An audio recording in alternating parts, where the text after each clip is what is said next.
سمان کی خفگی دیکھ کر اس نے فوراً کہا تھا، میں ان کے کمرے میں جا رہا ہوں، تم چائے لے کر ادھر ہی آ جانا۔ اندر داخل ہو کر سمان احمد سیدھا ان کے کمرے کی طرف بڑھا تھا۔ جو حکم سر، بس مما سے میری سفارش ضرور کر دیجیے گا کہ مجھے آپ کے ہاں آنے کی اجازت دلوا دیں، وہ آپ کی بات کبھی نہیں ٹالیں گی، پلیز میرے اچھے بھائی ہیں نا۔ ایک دم اس کے سامنے آ کر وہ لجاجت سے کہہ رہی تھی۔ سمان نے تیزی سے اپنے اٹھتے قدم روکے، ورنہ اس کے یوں سامنے آ جانے سے ٹکرا جانے کا خدشہ تھا۔ اس کی اس حرکت میں اس قدر معصومیت و برجستگی تھی کہ سمان احمد کے دل کی دھڑکن مس ہوئی تھی۔ بے اختیار سر نے جنبش کی تھی۔ تھینک یو سو مچ، مجھے پتا تھا آپ انکار نہیں کریں گے، بس آپ نے ماما کو منانا ہے میرے لیے، پلیز میرے بھائی ہیں نا۔ اب کہ اس نے میرے بھائی ہیں کہنے پر سمان نے اپنے مسکراتے لب سمیٹے۔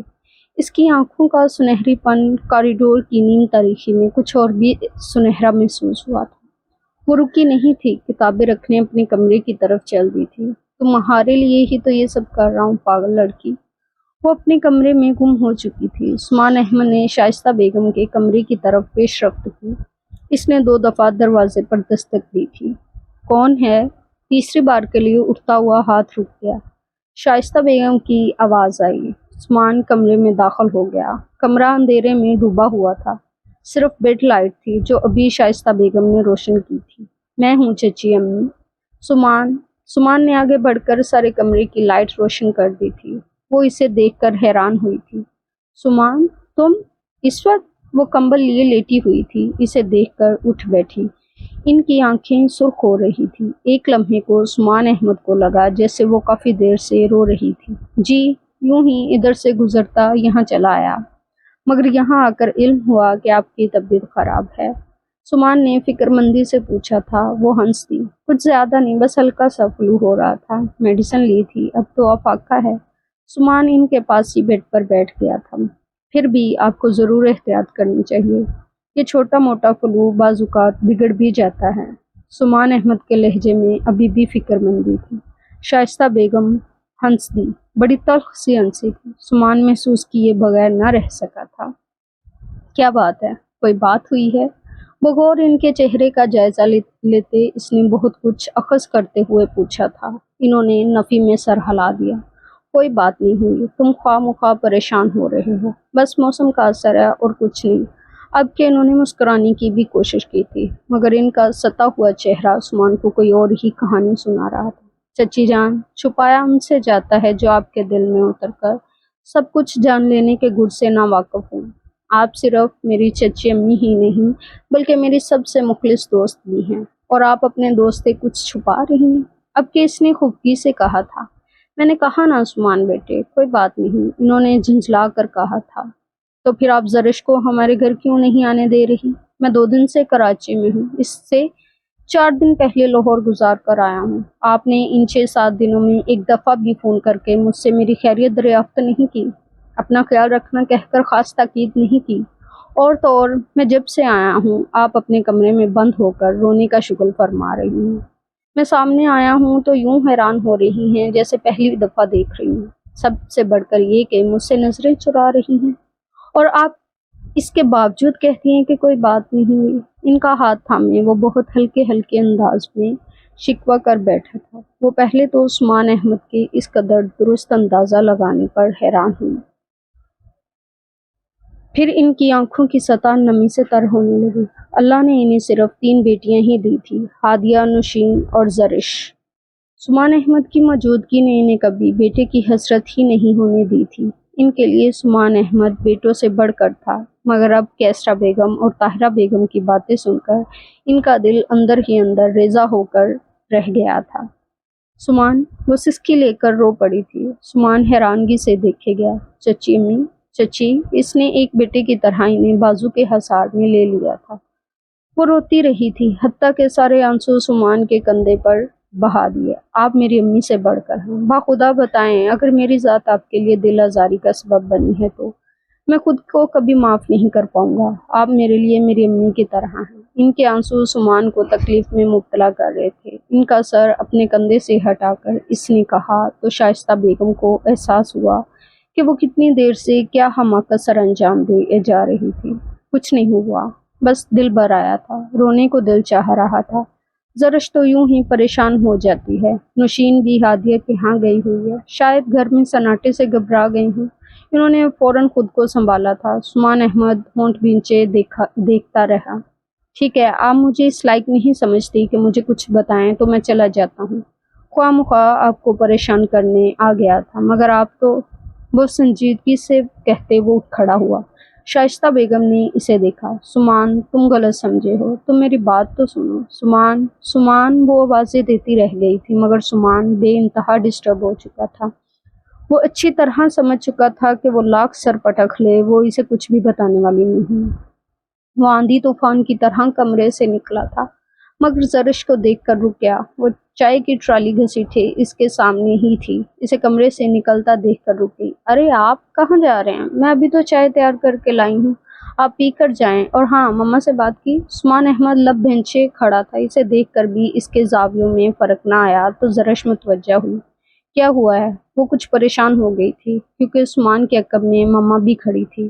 زرش کی وجہ پریشانی عثمان احمد نہیں بلکہ مما کا محترم چہرہ تھا۔ مما کیا بات ہے؟ آپ روئی ہیں؟ وہ ٹرالی وہیں چھوڑ کر فوراً ماں کی طرف بڑھی تھی، ان کے کندھے کو تھام کر بے تحاشا پریشان ہو چکی تھی۔ اس نے مما کو کبھی روتے نہیں دیکھا تھا، اور اب ان کا چہرہ… عثمان، چائے پی کر جانا۔ مما نے اس کی طرف دھیان نہیں دیا تھا، ان کی ساری توجہ عثمان احمد کی طرف تھی جو ان سے ناراض ہو کر جا رہا تھا۔ نہیں چچی امی، ایک بہت ضروری کام ہے، اس وقت چلتا ہوں، اللہ حافظ۔ زرش کبھی حیرانی سے مما کا رویا محترم چہرہ دیکھ رہی تھی تو کبھی عثمان احمد کے تاثرات سمجھنے کی کوشش کر رہی تھی، جو اپنی بات کہہ کر رکا نہیں بلکہ تیز تیز قدم اٹھاتا چلا گیا تھا۔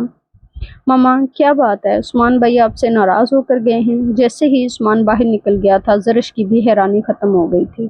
اس نے رخ شائستہ بیگم کی طرف کیا تھا۔ تم نے عثمان کو کیوں بلایا تھا جبکہ میں نے منع کر دیا تھا تو؟ وہ سخت لہجے میں پوچھ رہی تھی۔ زرش بونچکا رہ گئی۔ مما وہ کچھ بھی سمجھنے سے قاصر تھی۔ میں انہیں فون کر کے کیوں بلاتی؟ جب آپ نے ایک دفعہ منع کر دیا تھا تو میرے لیے حکم کا درجہ رکھتا تھا۔ میں نے پہلے کبھی آپ کی اجازت کے بغیر کوئی قدم اٹھایا ہے؟ جو اب اٹھاتی، وہ دکھ سے کہہ رہی تھی۔ تو پھر عثمان کو کیسے علم ہو گیا کہ میں تمہیں ان کے ہاں جانے کی اجازت نہیں دے رہی؟ اوہ، تو یہ بات۔ مگر مما کو اس قدر غصہ کیوں آ رہا ہے؟ وہ حیرانی سے سوچ کر رہ گئی۔